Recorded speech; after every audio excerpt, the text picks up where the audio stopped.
During the Great War, the US would mobilize men much faster than their arms, and so relied on French equipment for much of the war, so much so that Gladiator would produce an American Chauchat.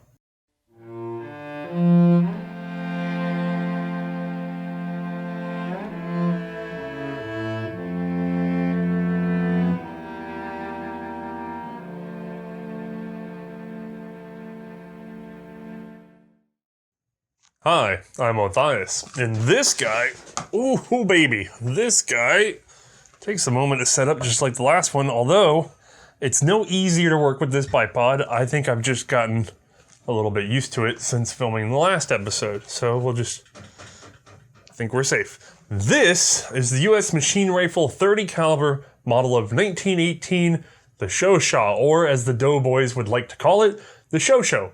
Let's get it over to the light box. Once again, we have a gun that turns in at 20 pounds unloaded and has an overall length of 45 inches. This time, however, it does chamber the 30-06 cartridge with its own unique, less curved magazine. This corrugated nightmare has a capacity of 16 rounds. First and foremost, this is episode 2 of 2, so if you missed the previous, you're probably going to want to check it out because unlike our usual presentation where I kind of cover some previous history, we're not doing it this time. We're going to dive right into what the heck's going on here. I know a lot of you are excited for this exact gun. It's supposed to be the worst automatic firearm of the war. Everybody loves that. That's what the rumors are anyway. But before we can talk about whether that's true and why, there's actually a precursor to this gun by just a few months. Sadly, I don't have an example here today, but I can at least talk about it based on some history. We can see here in the hands of some Belgians, their own rimless 7.65mm cartridge fitted to a standard CSRG 1915. But pourquoi? Well, as you might recall, Belgium was the first country to take it on the nose from Germany, and the country was largely occupied in the beginning stages of the war. We've had a couple episodes that deal with Belgian arms acquisitions during this particular period. They cover things like the Colt 1903 pistols, Mauser carbines made in the US, antique Gras as aid, and somewhat fresher Lebel rifles provided by the French. Belgium was taking aid where they could, and with most major powers struggling to meet their own machine gun demands, only the Chauchat seemed to be available in any significant numbers to guarantee rapid deliveries. These would begin in December of 1916 with the bog standard CSRG 1915 we saw last episode. These were pulled straight from the French assembly lines, still in 8mm Lebel. By the end of the war, they would have 3,250 in active service with an unknown number in reserve. And the trouble here is I'm not sure what percentage of those remained in 8mm Lebel. You see, Belgium never quite surrendered their own cartridge. We saw this Mauser-made 7.65 adopted in both Belgium and the Ottoman Empire. While it was standard at the outbreak, it was largely being displaced by 8mm Lebel thanks to French equipment adoption. Largely.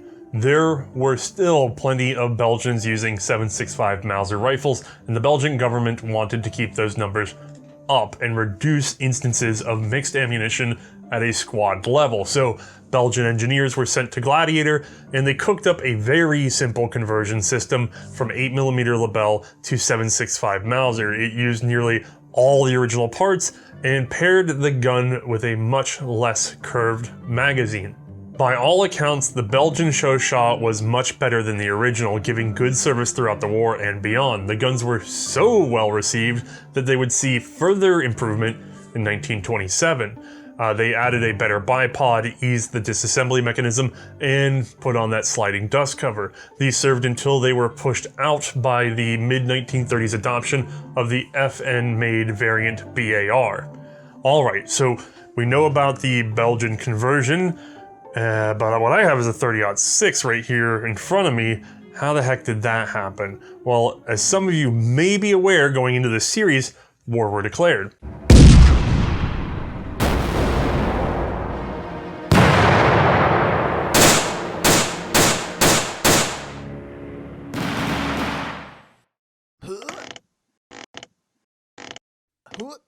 On April 6th of 1917, the United States of America declared war on Germany and officially entered the Great War over 2.5 years into the conflict.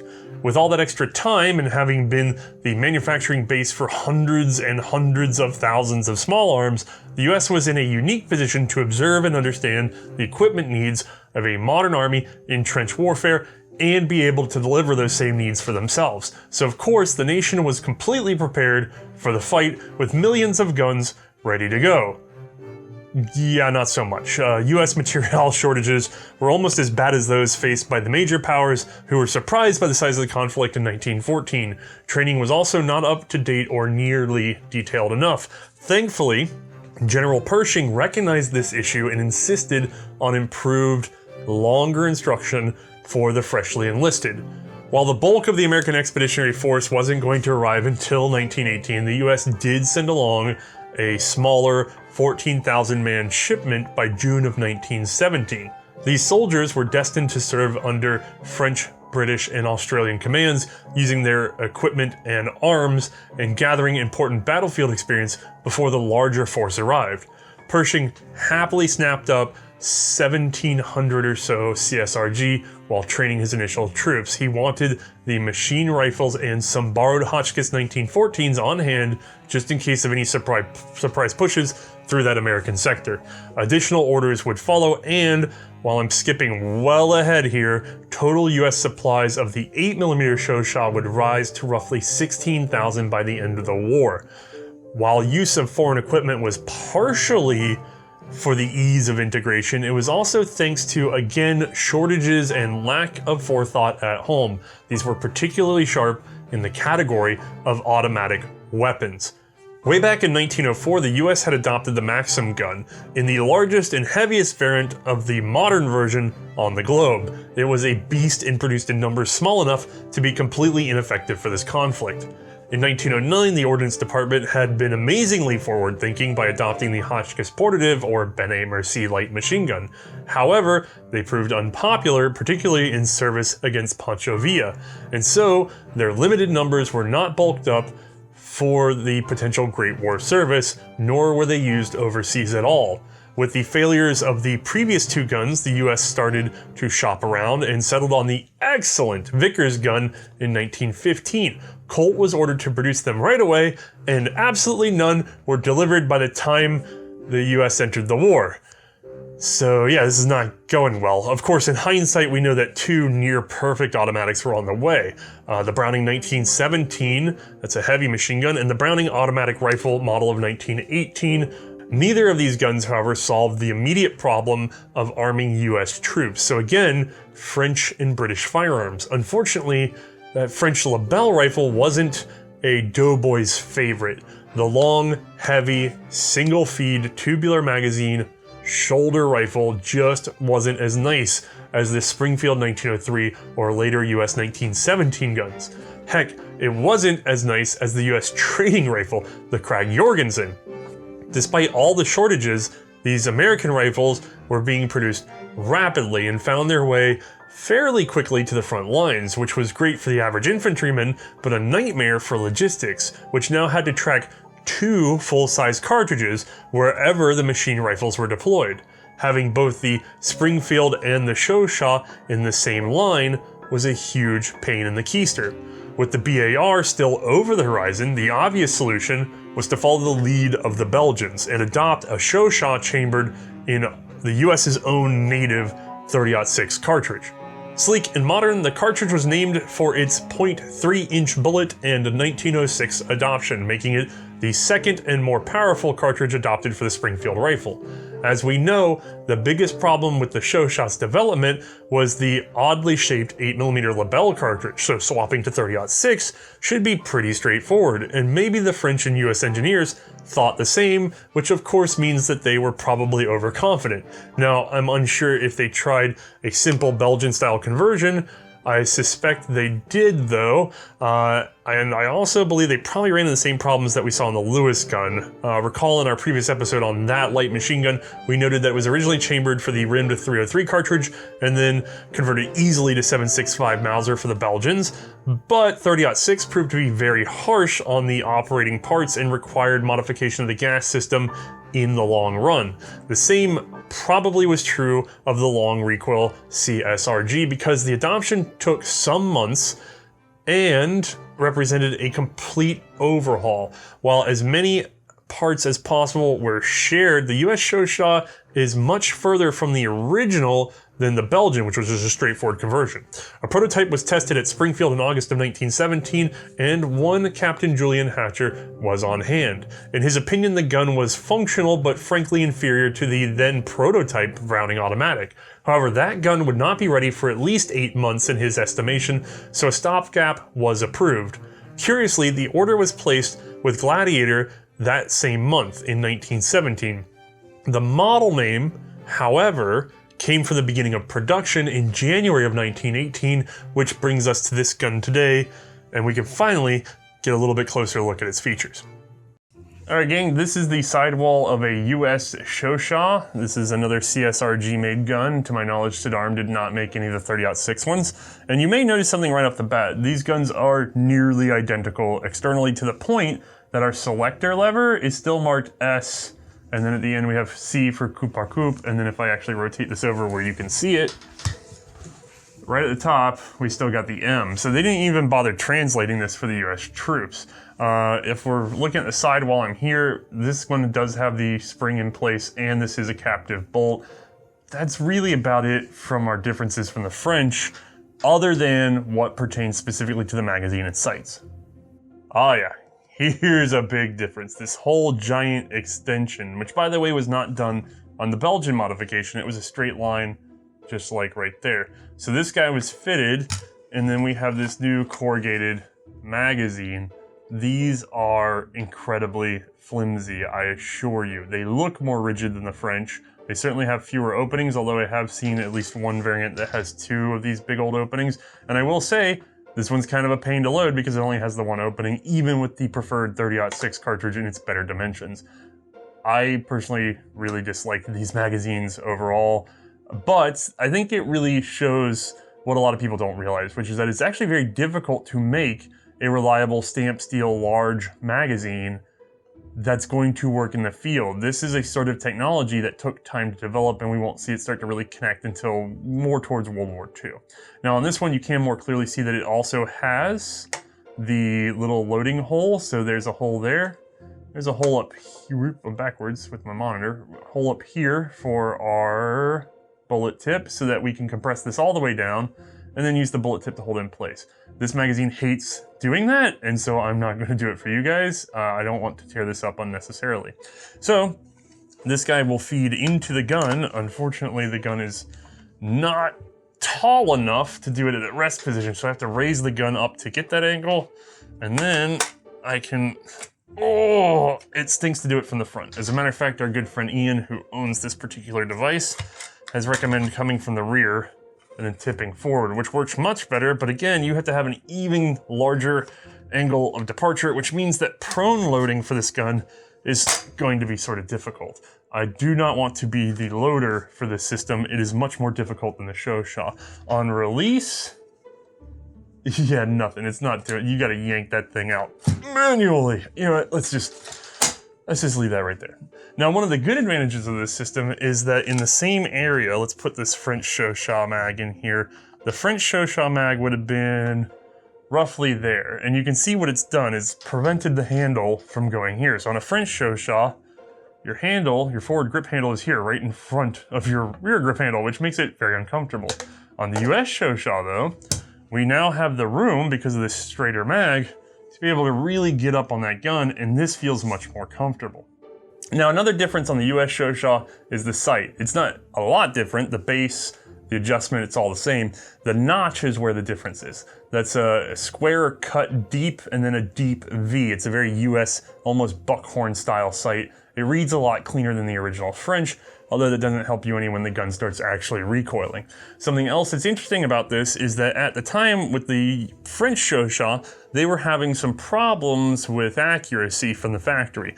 It looks like there wasn't really a perfect zero coming from the factory. They're firing like 28 rounds per gun to get them tested, and then they were pushing them out. So there's a lot of Kentucky windage being taken by the French soldiers. Well, the US solved that by attaching a quote-unquote windage adjustable plate. You would think that you would use this screw set up in this rear plate in order to sort of by and by adjust the gun as needed in the field, but this is more of a one and done. This particular plate right here was cut for this particular gun so that it would fix any left to right zero issuings on this gun. They didn't worry about so much the vertical, that can be adjusted by just either deepening or making more shallow the groove, but also the vertical doesn't affect you very much at 200 meters because men are very narrow vertical things. So if you're off a few inches up and down, it's not a big deal. Now, despite the external changes, the internals are not very far off from our gun from last time. There's just, different tensions of this and that. So I'm not going to do another animation. You can rely on last episode for that. And we'll just take this straight over to Mae for use on the range.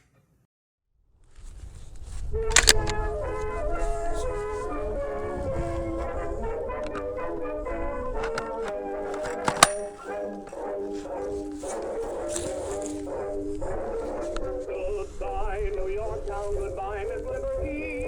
Your light of freedom will guide us across the sea. Every soldier's feet are bidding goodbye. Every soldier's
As you guys can tell from that demonstration, this is definitely a gun and bullets come out the other end.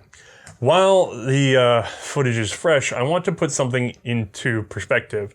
During our Project Lightning special, we ranked a number of these light machine guns and machine rifles, and spoiler alert, the Lewis gun was the unanimous favorite, and the Chauchat 1918 was unanimously the worst. I say this because at the same time this gun was being ordered into production, Pershing refused delivery of 20,000 Lewis guns that were ready to go because he didn't want to add a third automatic into the mix and preferred to stay with the Chauchats until the arrival of the BAR.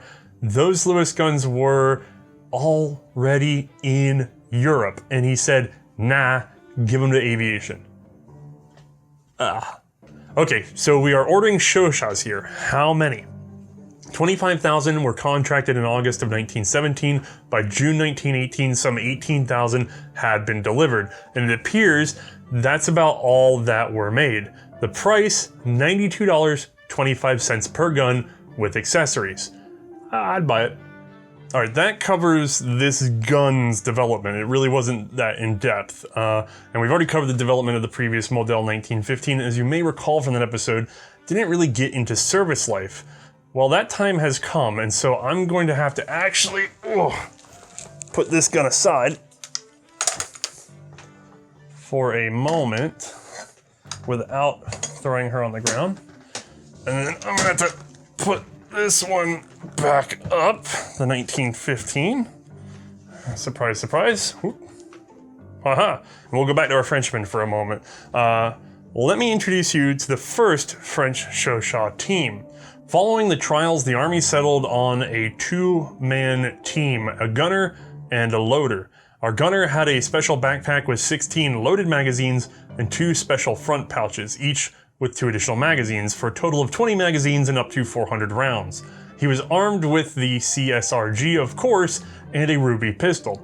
He'd also have a machete and some other details, but I'm gonna skip that stuff, just assume these guys have little bits and bobs in addition to what I'm telling you. Our loader has a special backpack with 16 magazines as well, and a Massette bag with an additional magazine capacity of, we're not sure, I suspect 4 as well, making for another 400 rounds. The loader also carries his own 07-15 Berthier rifle. That is a lot of weight, and we'll see the loadout change pretty rapidly, but first we have to teach everyone how to shoot these guns.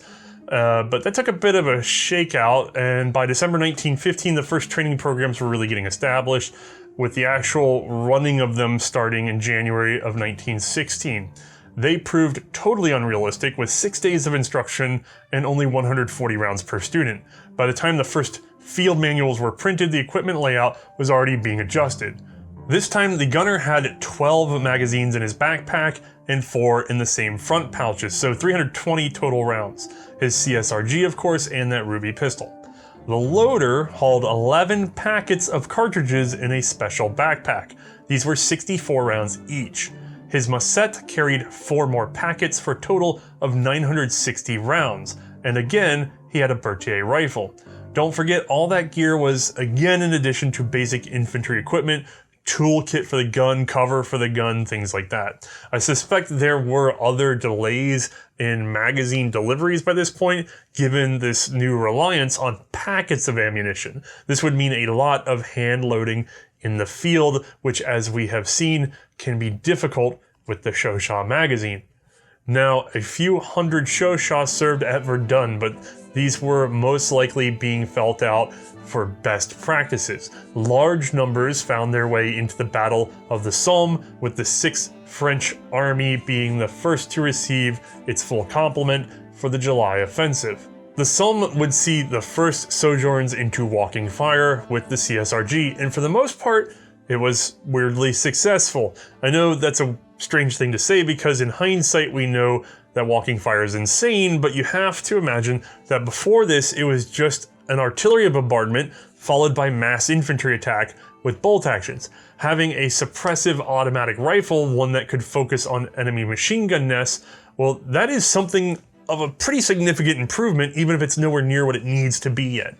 Still, in July 1916, Joffre would be pleased enough with the results to order that additional 55,000 that we saw last episode. There were, however, some obvious problems. Climbing over the top was a damned mess for the CSRG two-man team loaded down with all that gear and ammunition. They were just too slow and cumbersome to cross no man's land at a brisk pace. Each man had at least 88 pounds of crud to haul around. General Francois, then commanding the 10th Army, requested that the teams be given a third man so that they could keep up with the infantry and not arrive at the next trench too exhausted to hold it. The army conceded and did add a third man, lightening the overall load. The gunner now carried 4 magazines in a Massette and 4 in the front pouches, so only 160 rounds. He again had the CSRG and a ruby pistol. The loader had a special backpack with 8 loaded magazines plus 1 packet of 64. The Massette had 4 more packets of the same, 480 rounds in total. He surrendered his rifle for just a ruby pistol, and he had like shovels and stuff. We've covered that before.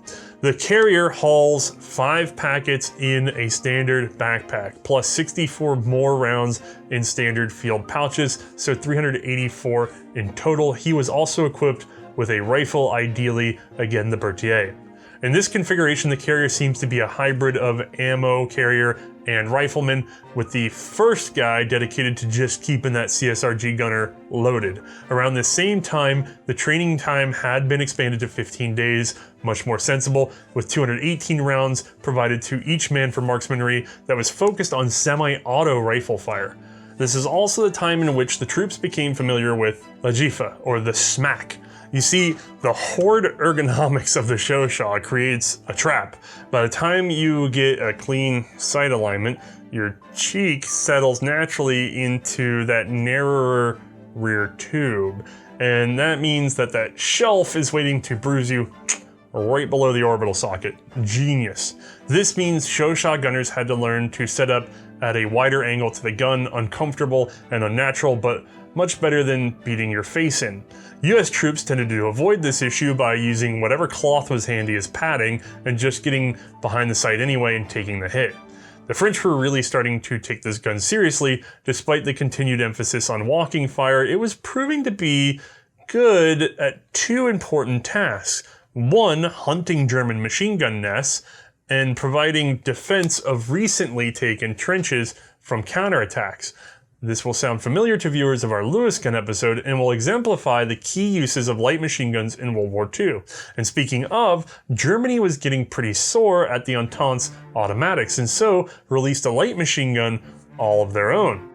Okay, technically a light machine gun. This would be the MG0815, and despite it being the heaviest and most awkward of its class, it's belt-fed, water-cooled, and it is carried by a team of 5.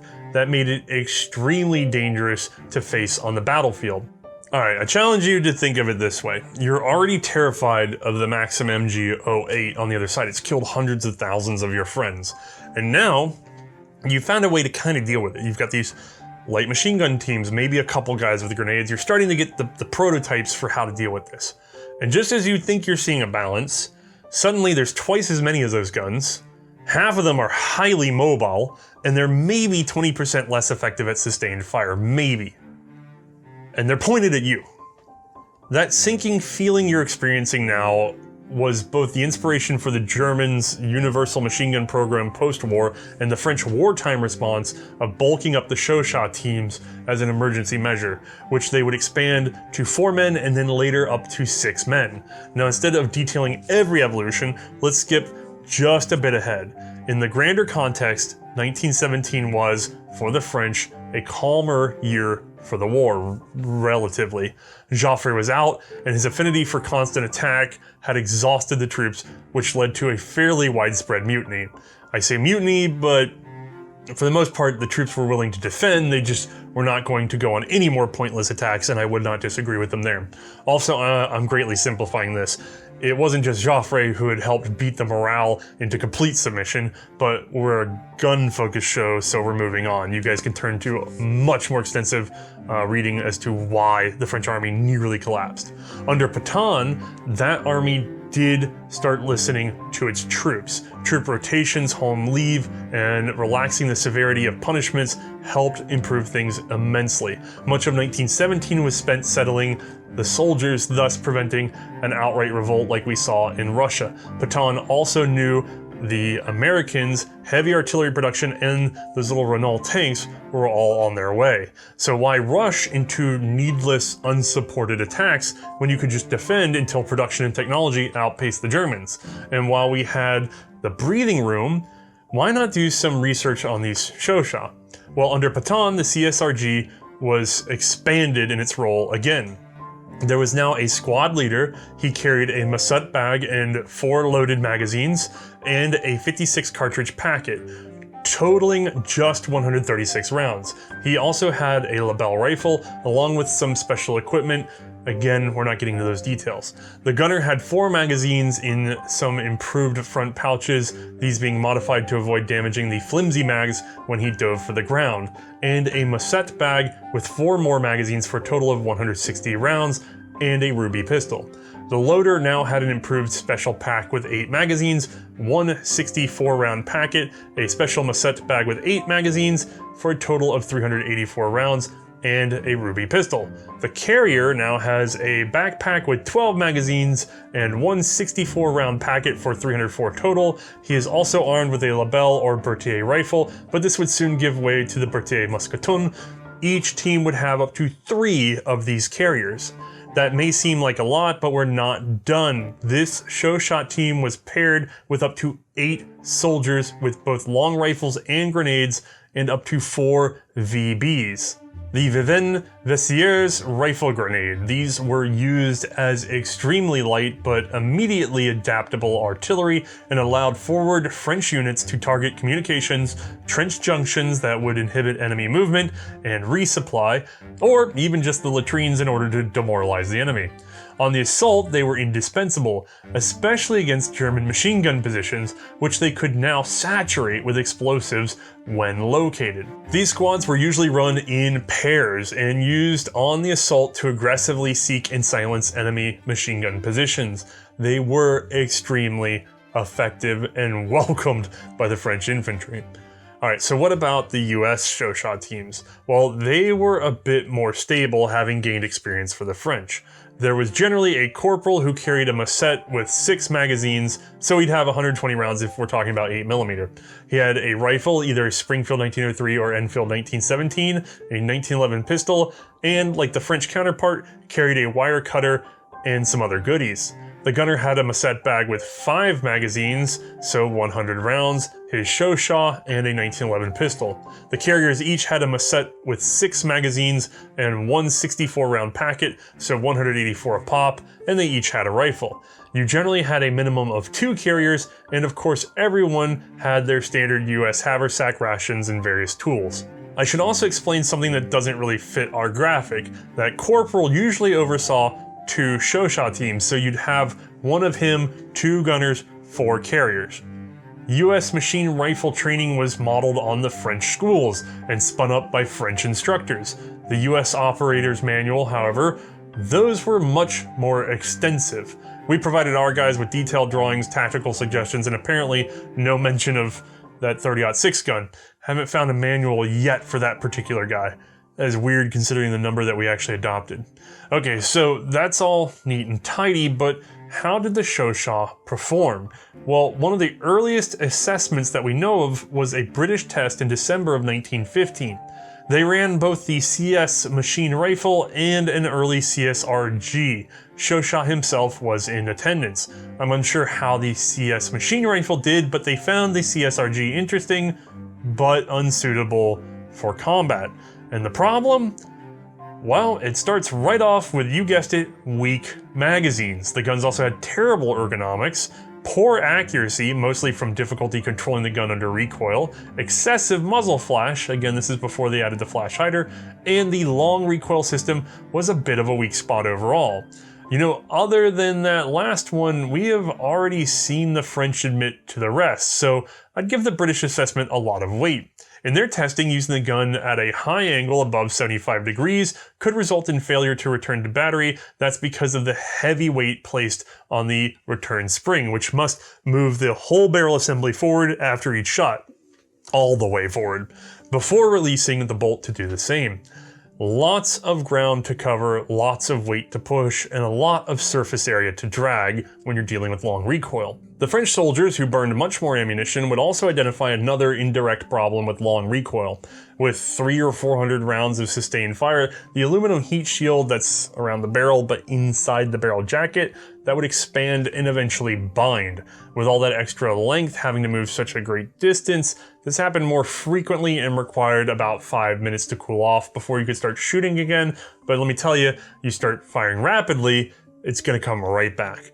This doomed the CSRG into never being a true light machine gun replacement. Burst was about the best that you could really do with this gun in a fight, which was practically already the case thanks to its horrible shaking, just trying to control the thing.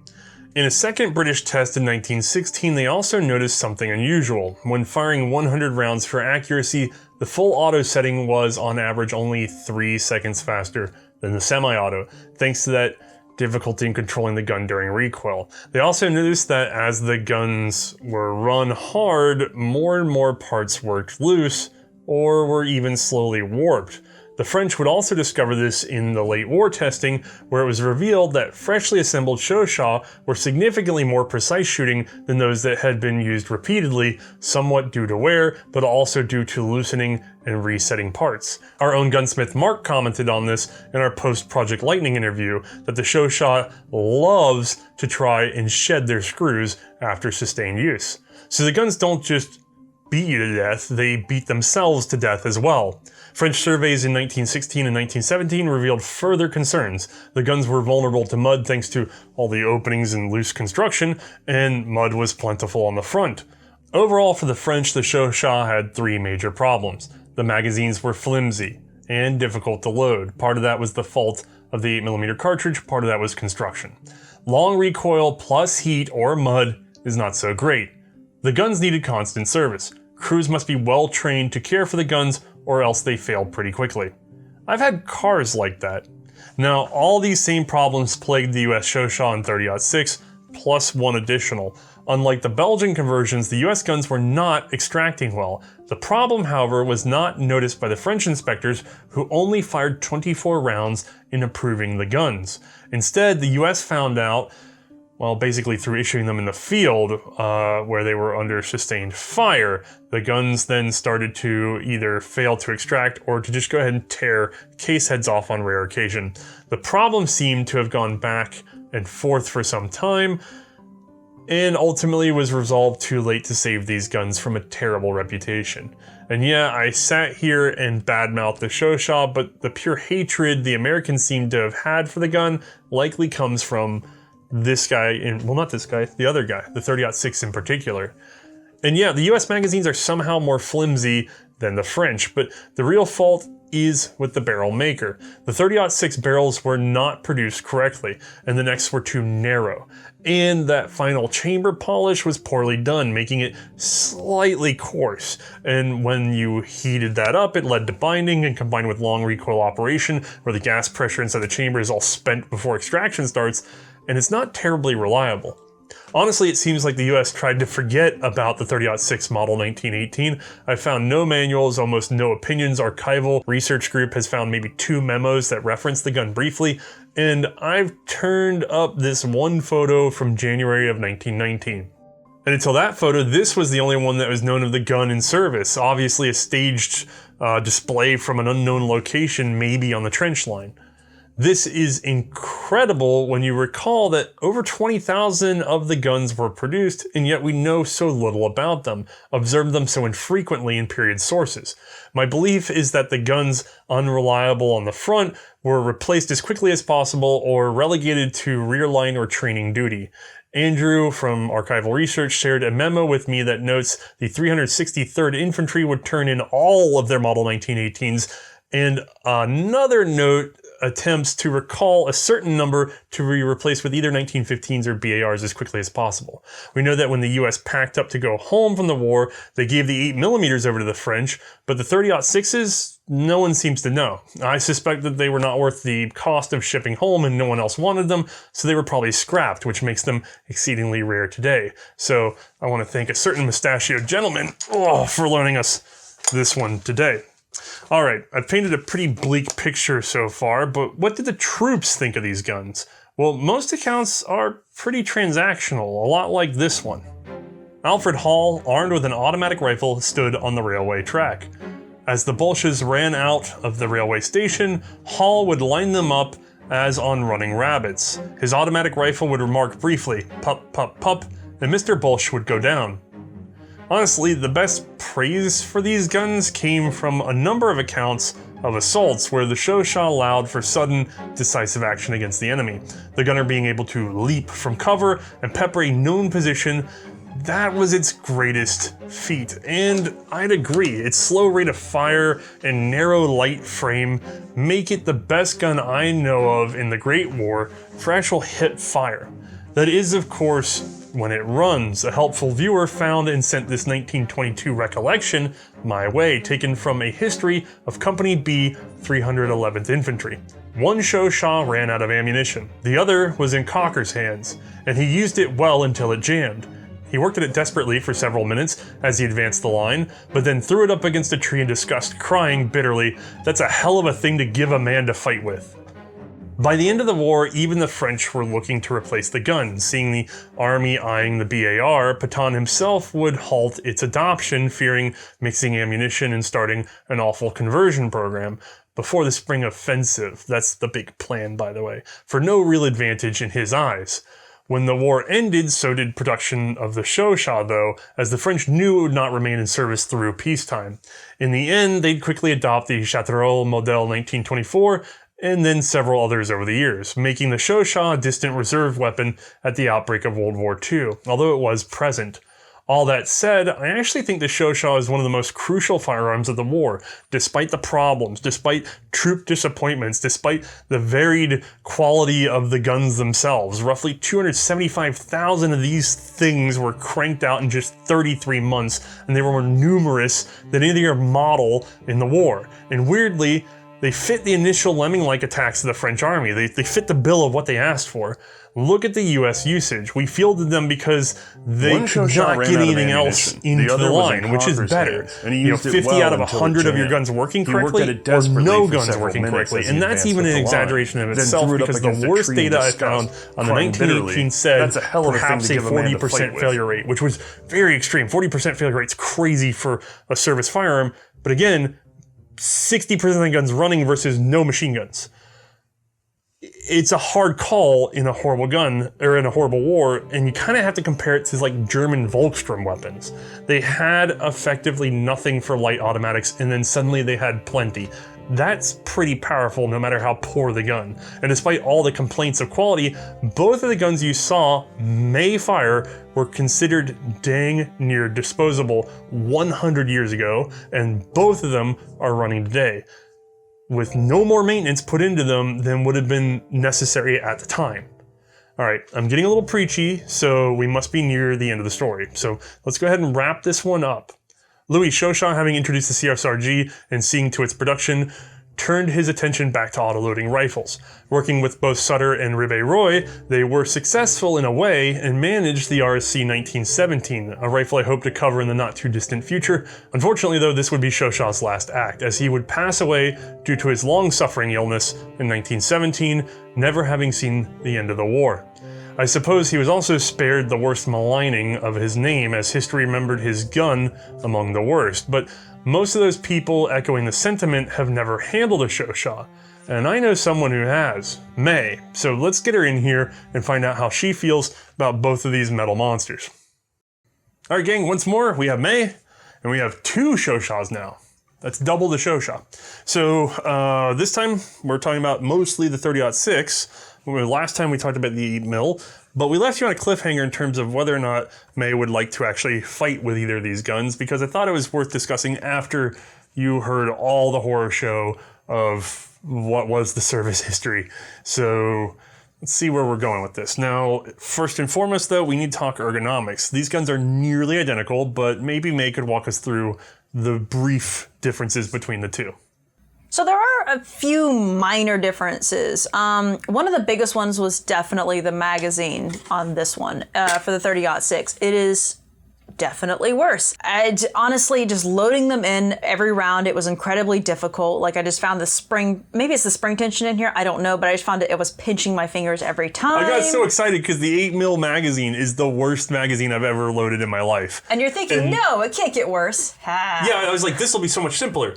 It's not. It's still bad. I mean, it's not as bad as trying to turn the corner with the 8 mils, but it's almost as bad loading this magazine. It was quite bad. And then unfortunately, it's not as easy to get in and out. I had the hardest time with this mag. I really, truly did. So not a fan of the 30-06 Chauchat magazines. Now the good news is, after all the complaints about the flimsiness of this mag, they did close this one up a little bit more. And True.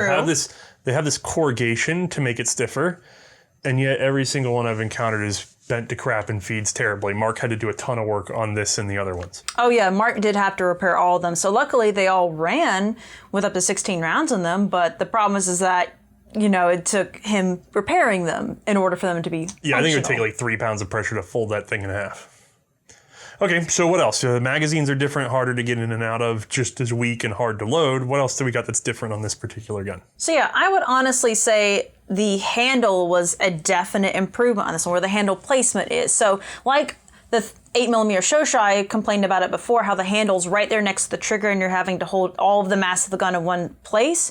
Well, at least the 30-06 Chauchat, I can now spread out, so I can hold the whole mass of the gun over the distance. So it totally makes a huge difference. I thought walking fire and carrying this one around, much easier, way better. And then the really only other difference, and it technically wasn't even a difference, was the sight. So the sights on this one, they are over to the left more, so that I should have had a better sight picture, but interestingly enough, our 8mm Chauchat, it had the improved sight on it that's already adjusted to the left, is that improvement sight attachment. So realistically, this one should have had the better sight, but because of the improvement on this 8mm Chauchat sight was already there, technically they pretty much equaled out. Yeah, it's interesting. The cutaway for this sight is deeper. It's almost like a buckhorn in a way. And it's a very US style sight. And you'd think that that deep trough would make it better. And somehow I just got even more lost. True. Oh, before I even forget, the very last thing though, recoil. Can we talk about that for a minute? Terrible on the 30-06 Chauchat. Oh my goodness, that one was beating all of us up. That was awful. If you ever get the opportunity to shoot Chauchats, by all means, make sure you shoot the 8mm first, because you'll lay down behind it and wonder how you just took the worst beating of your life from any gun you've ever fired. And then you get to do it all over again because the 30-06 is worse. Oh God, it's just, the flashbacks on that are quite awful. Shake, rattle, and roll.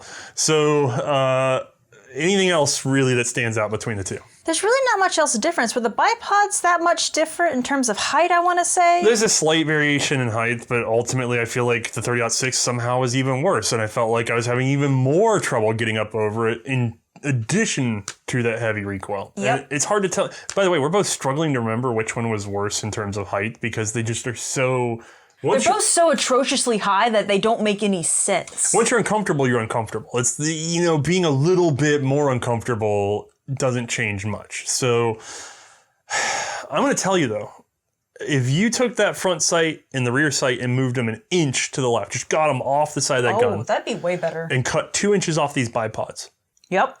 How much would your opinion change on these guns? It would be, they definitely improved by a whole nother level at the very least, just because that's the biggest issue, I would say, when it came to accuracy with these. Like, granted, you're still having to deal with that long, heavy, recoil, but, it'd make it way easier to handle. Yeah, if we were a different show, I'd be making a new front sight system so that we could just get it over and, throwing the pin on this and putting on a rear sight. That's a lot of work. I know you guys would get excited by it. It's a lot of work to prove a point. I'm very sure of the point. I think it will work very well. So that's really it in terms of comparing the two, right? There's nothing that stands out. So better at hip fire because the grips are further apart, worse at reloading because the magazine's a pain and has a lower capacity, and then worse because of recoil. I think I remember the selector on the 30-06 was slightly stiffer, but the problem is that I don't know if that was just Sample them in of general or, sample of one. So it could be any number of things. But... overall very comparable to each other except for that dang recoil. And weirdly, I did not mind the recoil at all on the hip, and I hated it from the shoulder. Yeah, that was interesting. You don't tend to notice these on the hip, I guess just because, especially with the 30-06, because of where my hands are, the recoil standing with this one was better, just because of that alone. So hip-firing guns from World War I, who's the king? The 30-06 was definitely the king on that one.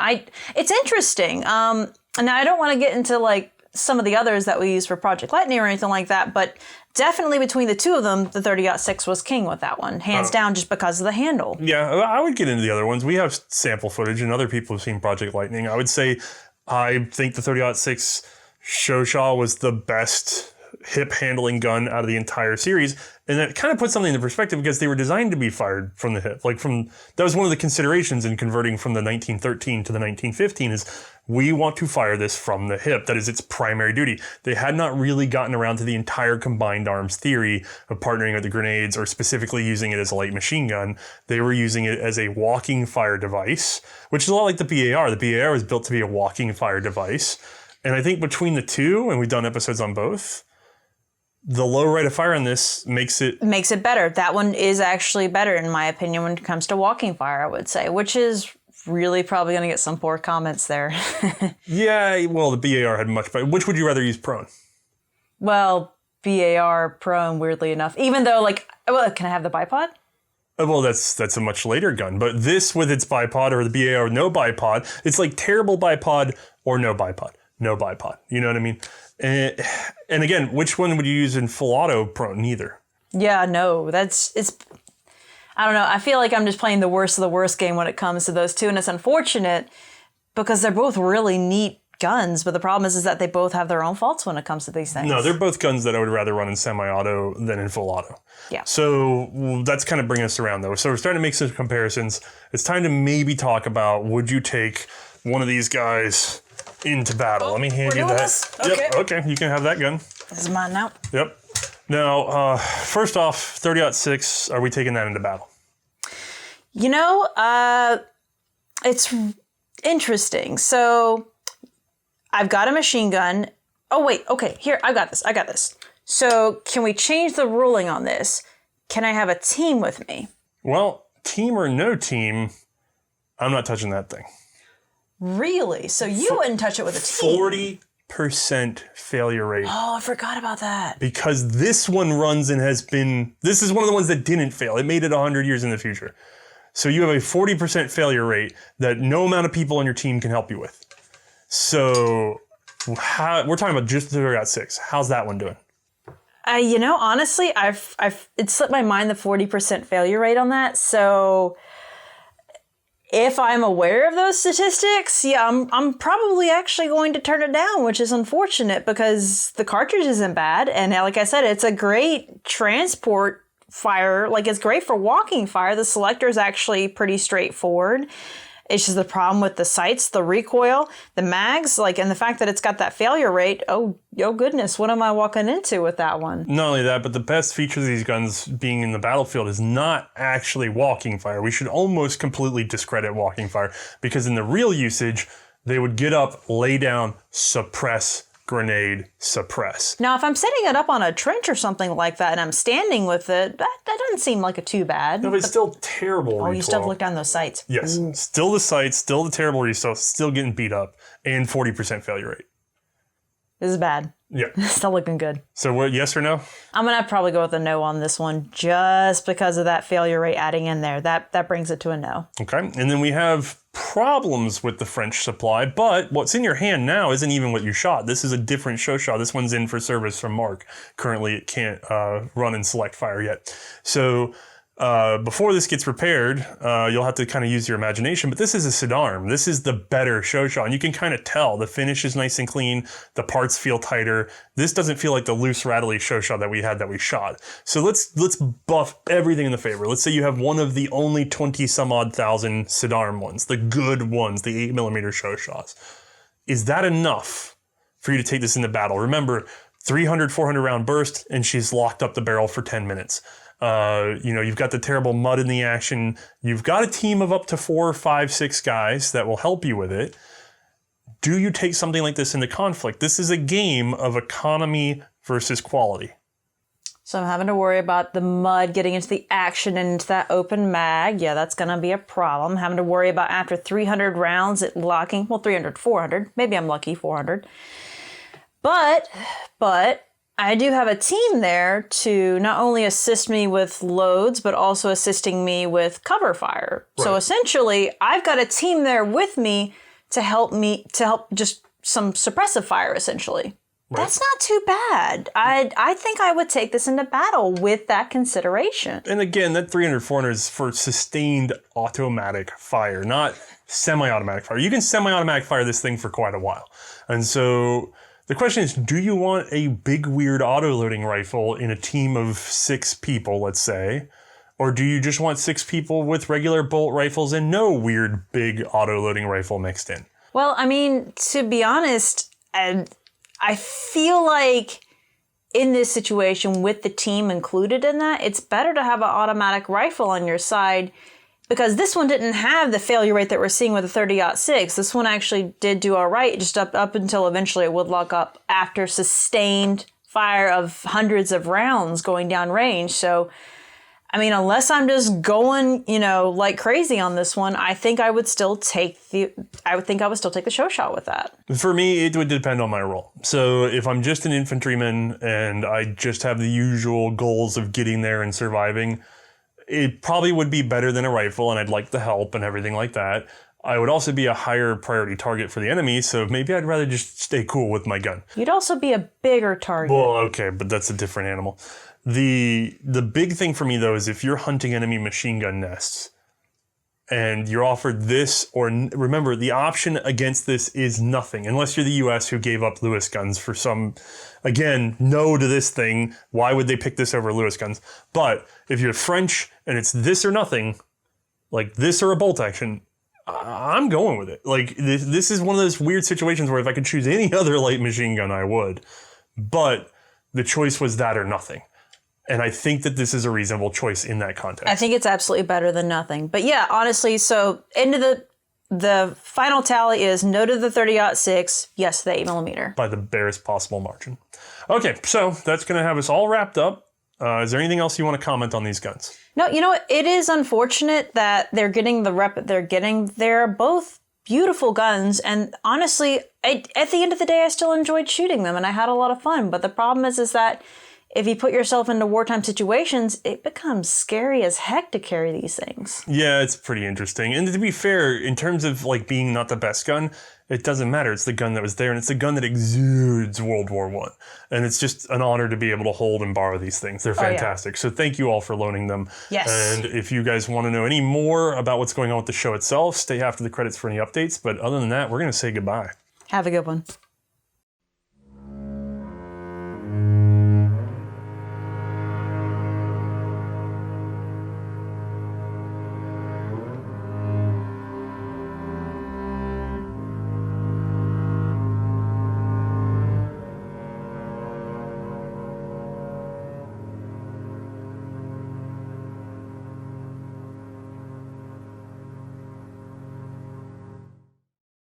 Alright gang, there is nothing super significant to give you today for an update. Instead, as usual, check out the shop over at C&Rsenal.com. Support us on Patreon, where you can actually see what will be our next big update, the announcement of 5 new shirt designs and a new shirt campaign. That's pretty exciting. But otherwise, we are just trucking away, trying to get it back onto schedule and ahead in production so this show can run nice and smoothly for you from here on out. Sweet.